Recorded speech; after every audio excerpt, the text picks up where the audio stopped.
বিলে শিকারের জন্য আজ আপনাদের সাথে শেয়ার করব একদম প্রাকৃতিক উপায়ে গ্রাস কাপের সঠিক কার্যকরী টোপ রেসিপি। চলুন দেখা যাক। প্রথম ধাপে একটি পরিষ্কার পাত্র নিয়ে এতে 1 কাপ পরিমাণ চালের গুঁড়ো নিতে হবে। আপনারা চাইলে এইখানটাতে ভুসিও ব্যবহার করতে পারেন, চিকন ভুসি এটাও ব্যবহার করতে পারেন। এবার গুঁড়োর মধ্যে অল্প অল্প করে হালকা গরম ভাতের মার দিতে হবে। ভাত তৈরি করার পর যে মারটা হয় সে মারটাই এখানে দিতে হবে। তাই 1 কাপ চালের গুঁড়োর মধ্যে সাধারণত প্রায় আধা কাপ মার দিলেই হবে। তবে একেবারে সব মার না দিয়ে অল্প অল্প করে দেওয়াটাই ভালো। মার দেওয়ার পর হাত দিয়ে কুড়াটি ভালোভাবে মেখে নিতে হবে। উদ্দেশ্য হলো কুড়োর প্রতিটি দানা যেন মারের সাথে ভালোভাবে মিশে যায়। তবে একটা বিষয় অবশ্যই খেয়াল রাখতে হবে, মিশ্রণটি যেন অতিরিক্ত পাতলা বা কাদা কাদা না হয়ে যায়। আবার একেবারে শুকনোও রাখা যাবে না। মিশ্রণটি এমন হতে হবে যেন হাতে ধরলে একসাথে থাকে, কিন্তু বেশি পানি বের না হয়।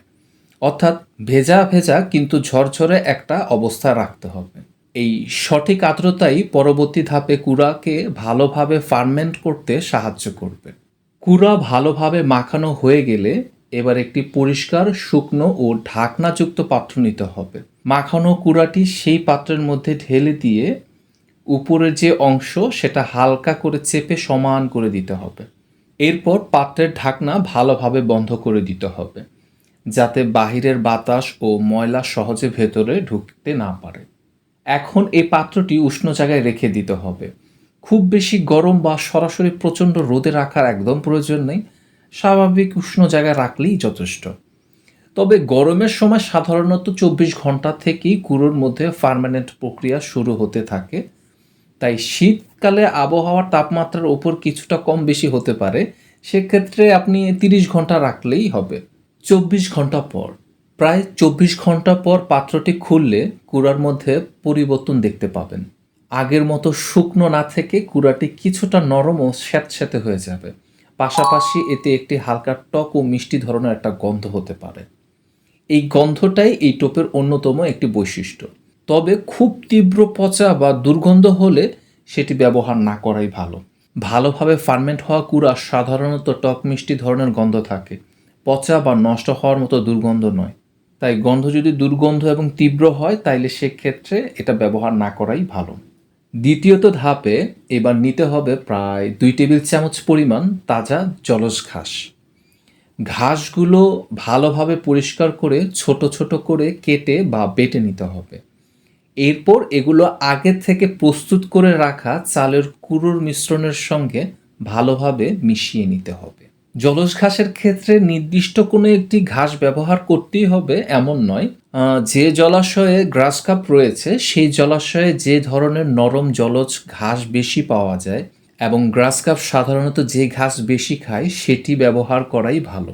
বিশেষ করে পানিতে জন্মানো নরম শ্যাওলা বা জলজ ঘাস পাওয়া গেলে সেটি সংগ্রহ করে ভালোভাবে ধুয়ে বেটে নিতে পারেন, এটা খুবই ভালো হয়।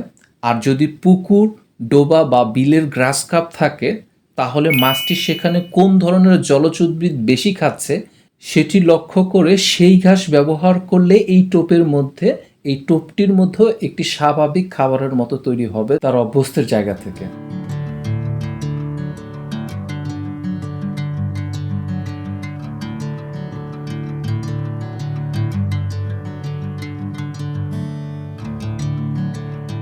তৃতীয়ত ধাপে 1 চা চামচ পরিমাণ হালকা ভাজা একাঙ্গি গুঁড়ো ব্যবহার করব, যা আরও একবার মিক্সড করে নিব।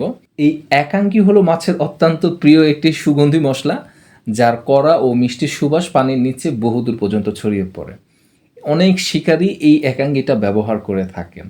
আমরা যে কুড়াটি ফার্মেন্ট করেছি তার টক মিষ্টি সুবাসের সাথে একাঙ্গির আকর্ষণীয় ঘ্রাণটা এই টোপকে আরও একটু কার্যকারিতা বেশি করে তুলবে। হ্যাঁ, তবে বলে রাখা ভালো, এটি একদম অপশনাল। আপনার কাছে একাঙ্গি না থাকলে বা ব্যবহার না করতে চাইলে কোনো সমস্যা নেই।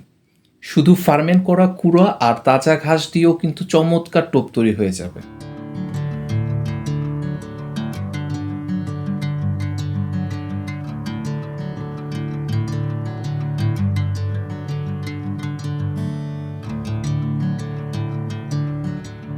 ভালোভাবে মিক্সড করা হয়ে গেলে চতুর্থ ধাপে এইবার আমাদের মিশ্রণের সঙ্গে আটা যোগ করতে হবে। তবে এখানে আটার পরিমাণ নির্দিষ্ট করে বলা যাবে না। টোপের মণ্ড যতটুকু প্রয়োজন ঠিক ততটুকুই আটার ব্যবহার করতে হবে। আটা এখানে মূলত বাইন্ডার হিসেবে কাজ করবে, অর্থাৎ সব উপকরণকে একসঙ্গে ধরে রেখে টোপটিকে সুন্দর মণ্ডের আকার দিতে সাহায্য করবে। তবে আটার পরিমাণের দিকে বিশেষভাবে খেয়াল রাখতে হবে। আটা বেশি হয়ে গেলে টোপ অতিরিক্ত শক্ত হয়ে যেতে পারে, আবার কম হলে পানিতে পড়ার পর খুব দ্রুত ভেঙে যেতে পারে। তাই একেবারে বেশি আটা না দিয়ে ধীরে ধীরে মেশানোই ভালো। প্রথমে 2 টেবিল চামচ করে আটা মিশ্রণ করতে পারেন। প্রতিবার আটা দেওয়ার পর হাত দিয়ে ভালোভাবে মেখে দেখতে হবে মণ্ডের অবস্থা কেমন হচ্ছে। এভাবে অল্প অল্প করে আটা যোগ করে থাকলে খুব সহজে বুঝতে পারবেন কখন টোপটি সঠিক অবস্থায় এসেছে। পারফেক্ট মণ্ডের স্ট্রাকচার কেমন হবে? একটি ভালো টোপের মণ্ড এমন হবে, হাতে নিলে সহজে বলের মতো তৈরি হবে, চাপ দিলে সঙ্গে সঙ্গে ভেঙে যাবে না, আবার অতিরিক্ত শক্তও হবে না। অর্থাৎ মণ্ডটি হবে নরম, আঠালো এবং সহজে গঠন করা যায় এমন। যদি দেখেন মণ্ড বেশি নরম বা আঠালো হয়ে গেছে, তাহলে অল্প অল্প করে আরও আটা মেখে যোগ করে নিতে পারেন। আর যদি মণ্ড বেশি শক্ত হয়ে যায়, সেক্ষেত্রে তাহলে হাত সামান্য ভিজিয়ে নিয়ে মণ্ডটি আবার ভালোভাবে মেখে নিন। প্রয়োজনে অল্প পরিমাণ পানি যোগ করেও নরম করে নিতে পারেন। কোথায় ও কখন ব্যবহার করবেন? এই টোপটি বিশেষ করে বিলে, এরপরে আপনি ধীর বা মাঝারি স্রোতের নদীর গভীর খাল, গর্ত বা কাদা বা মাটির তলাযুক্ত পানিতে এটা ব্যবহার করে দেখতে পারেন। বিশেষ করে ভোরবেলা ও বিকেলের দিকে মাছের খাবার গ্রহণের সময়ের সঙ্গে মিলিয়ে ব্যবহার করলে ভালো ফলাফল পাওয়ার সম্ভাবনা থাকে। এই টোপটি মূলত গ্রাস কার্প মাছকে লক্ষ্য করেই তৈরি করা হয়েছে। তবে পানির পরিবেশ ও মাছের খাবারের অভ্যাসের ওপর নির্ভর করে রুই, কাতলা, মৃগেল, কালীবাউস সহ অন্যান্য কার্প জাতীয় মাছও হিট হয়ে থাকে ইনশাল্লাহ। মাছ ধরার সম্ভাবনা আরও বাড়াতে যে কোনো মৎস্য শিকারের ক্ষেত্রে চার ব্যবহার করা উল্লেখযোগ্য একটি ব্যাপার। আপনি চাইলে এই টোপটির পাশাপাশি গ্রাউন্ড বাইট বা চার ব্যবহার করতে পারেন। চার পানিতে মাছকে নির্দিষ্ট জায়গায় আকৃষ্ট করে রাখতে সাহায্য করতে পারে। গ্রাস কাপ, রুই সহ সব মাছের জন্য খুব সহজ ও কার্যকর একটি চার বা গ্রাউন্ড বাইটের রেসিপি রয়েছে। চাইলে ভিডিওর শেষে অথবা ডিসক্রিপশন বক্সে লিঙ্ক থেকে সেই রেসিপিটিও দেখে নিতে পারবেন। এই মণ্ডটি যখন তৈরি হয়ে যাবে, সঙ্গে সঙ্গে ব্যবহার না করে 10 থেকে 15 মিনিট ঢেকে রেখে দিন। এতে আটা ভালোভাবে সেট হবে এবং মণ্ডটি আরও সুন্দর ও ব্যবহারযোগ্য হয়ে উঠবে। তৈরি হয়ে গেল গ্রাস কাপ মাছের জন্য একটি দারুণ কার্যকরী টোপ, যা সঠিক ব্যবহার করতে পারলে গ্রাস কাপ সহ অন্য কার্প জাতীয় মাছ শিকারের আপনাকে এক ধাপ এগিয়ে রাখবে। ভালো থাকুন, সুস্থ থাকুন। দেখা হবে নতুন কোনো টিপস বা কার্যকরী পদ্ধতি নিয়ে। আল্লাহ হাফেজ।